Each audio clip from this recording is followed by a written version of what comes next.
அனைவருக்கும் வணக்கம். ஸ்ரீ மகா பெரியவா சரணம். ஸ்ரீ கணேஷாய நமக, ஸ்ரீ சரஸ்வத்யை நமக, ஸ்ரீ குருப்யோ நமக. இன்று ஸ்ரீ மகா பெரியவாளின் திருவிளையாடல்.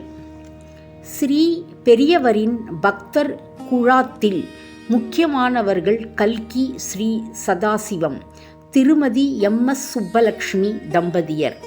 இவர்கள் அடிக்கடி பெரியவாளை தரிசித்து அருள் பெறுவர். தங்கள் இசை தொண்டிற்கும் பல அறிவுரைகளை பெரியவாளிடமிருந்து பெறுவதுண்டு. ஒரு சமயம் MS சுப்பலக்ஷ்மி அவர்களுக்கு யுனைடெட் நேஷனில் பாட அழைப்பு வந்தது. இது MSக்கு மட்டுமல்ல, நமது இந்திய திருநாட்டிற்கும் அதன் இசை கலைக்கும் கிடைத்த மிகப்பெரிய கௌரவம். வழக்கம் போல் MS அம்மா, சதாசிவ மாமா இருவரும் பெரியவாளிடம் சென்று அருள் வேண்டினர். பெரியவாள் சர்வதேச ஒற்றுமைக்கான உபதேசமாய் மைத்ரீம் பஜத, அதாவது அன்பையே வளர்த்து கொள்ளுங்கள் என்று பொருள்படும் அற்புதமான பாடலை அருளி தந்தார். அதை உலக இசை அரங்கில் இசை உத்தரவும் செய்தார். இந்த பாடலின் அர்த்தம் பார்த்தால் மிக அற்புதமாக இருக்கும். ஆயுத போட்டியில் ஒருவரை ஒருவர் விஞ்சி விழுங்கி ஆக்கிரமிக்க நினைத்தது போட்டி போடும் உலக நாடுகளுக்கு ஞான உபதேசம் செய்யும் விதமாய் அமர்ந்திருந்தது அப்பாடல். இன்னும் சொன்னால் இதை இன்டர்நேஷனல் ஆந்தம், அதாவது சர்வதேசிய தேசிய கீதம் என்றும் கொண்டாடும் அளவு கருத்து செறிவு நிறைந்திருந்தது. இப்படி ஒரு பிரசாதத்தை எதிர்பாராத தம்பதிகள் மகிழ்ந்தனர். அந்த பாடலை பிரபல இசை மேதை ஸ்ரீ வசந்த் தேசாய் மூலம் இசை அமைத்து தயார் செய்து கொண்டு அமெரிக்கா பயணமானார்கள். அங்கு சென்றதும் வருத்தம் தரக்கூடிய விதமாக MS அம்மாவின் குரல் வளம் கம்மி, சரியாக பாட இயலாத அளவிற்கு ஆனது. இப்படி அவர்கள் இசை வாழ்வில் நிகழ்ந்ததே இல்லை.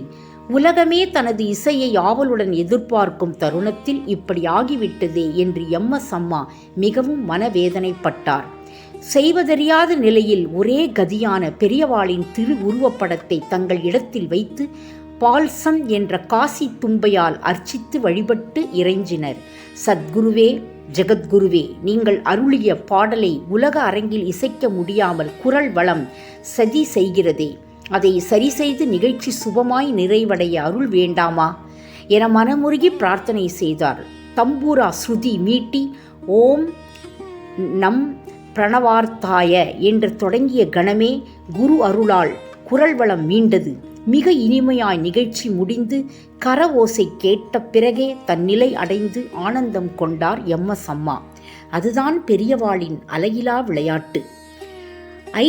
IITயில் பணிபுரிந்தவர் திரு வெங்கட்ராமன், அவர் மனைவி திருமதி கமலா, இவர்கள் குடும்பத்தினர் அனைவருமே பெரியவாளிடம் அளவிலா அன்பு உடையவர்கள். வெங்கட்ராமனின் மாமா சிறு பாலுவும் பெரியவாளிடம் திருத்தொண்டு புரிந்தவர்.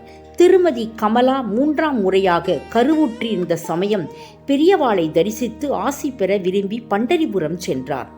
பெரியவாளிடம் வந்த விவரம் தெரிவித்து முதல் 2 பெண்களாயிருப்பதால் 3வது பிள்ளையாக பிறக்க பெரியவாள் அருள வேண்டும் என வேண்டினார். பெரியவாள் எத்தனை மாதம் ஆகிறது என வினவ 8 மாதம் ஆவதாக கூறினார்.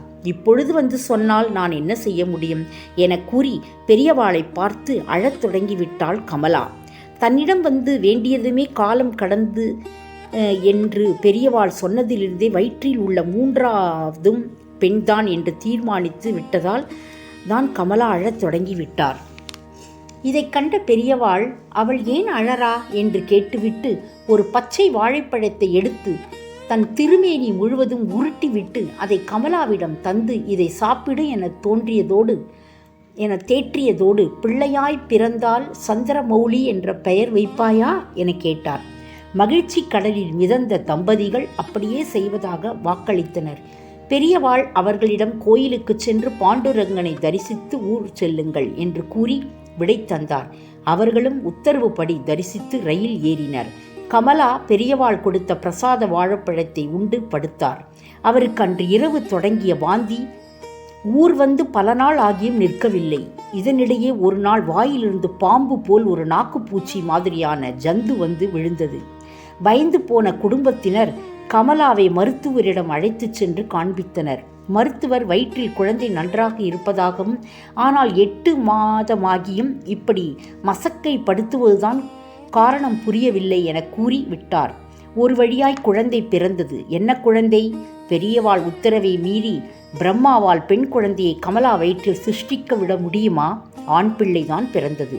பிறந்தவுடன் குழந்தை தலையில் பள்ளம் இருக்க அதுவும் பின்னர் பெரியவாள் அருள் பார்வைப்பட்டு சரியாகியது.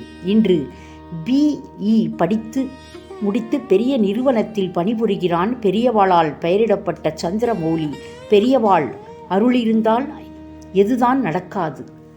இத்துடன் இன்றைய அத்தியாயம் நிறைவு பெற்றது. நன்றி, வணக்கம்.